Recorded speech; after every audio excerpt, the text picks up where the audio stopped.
to remember, for us to connect the new to the old, it's good to wake up the clay particles.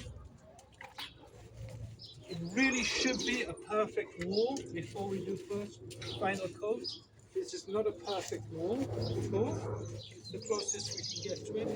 If you remember what it looked like last week, a big difference. It's really good to have a box here for putting your mud on, so then you don't have to bend down on the ground, even to have two boxes on top of each other. So you don't have to bend down all the time to pick it up. And so if we are starting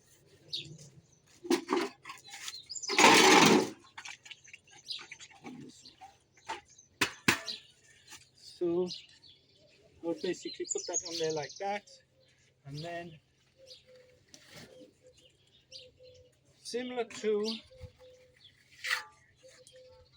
when we were doing it with the second, third coat, is first of all just get the material on there, and after that with long big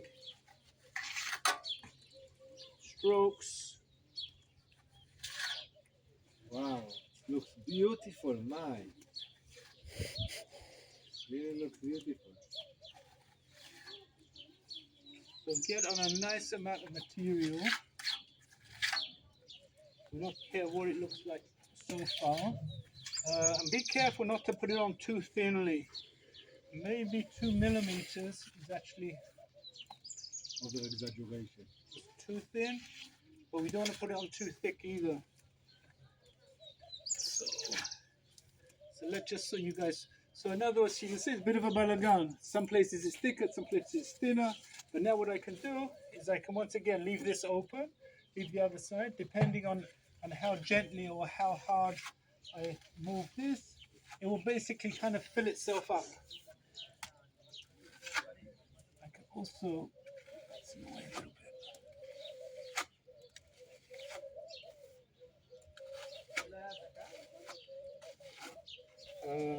And then I can see where, like here maybe. So I can now quite gently see where, like in the end, it's telling me where there's stuff missing. Like if I go over it, it's a bit of a bump there. So as much as possible, we would like this to be perfect, but it's not going to be perfect. It's impossible. There's always going to be little lines going over it. Soon this mud is going to soak the moisture out. It's going to get harder. It's going to be harder to work with.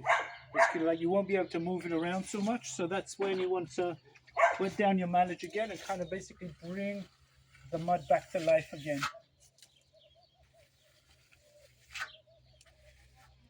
And the next stage, which is going to be in 2 days' time, we're going to do sponge.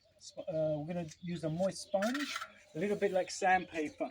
So it's okay to have these little marks, totally okay. They're going to disappear. When we go over with the moist sponge, we're going to gently dissolve the mud, a little bit like using sandpaper on wood.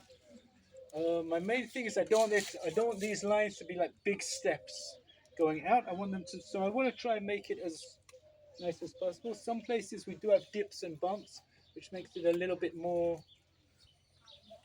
harder to work with. So I would already, and you got to be careful. It's a little bit like a piece of art. You got to know when to just finish and stop playing around. So it's very hard to work behind this. We don't really. My most important thing is for you guys to have a little feel for it. So go from the top, or you could start from the bottom, all the way down to the bottom, and see how much. And there's my mud which is left over as well. So whoever's working fastest can utilize it. Oh, all the tools are in the green boxes over there.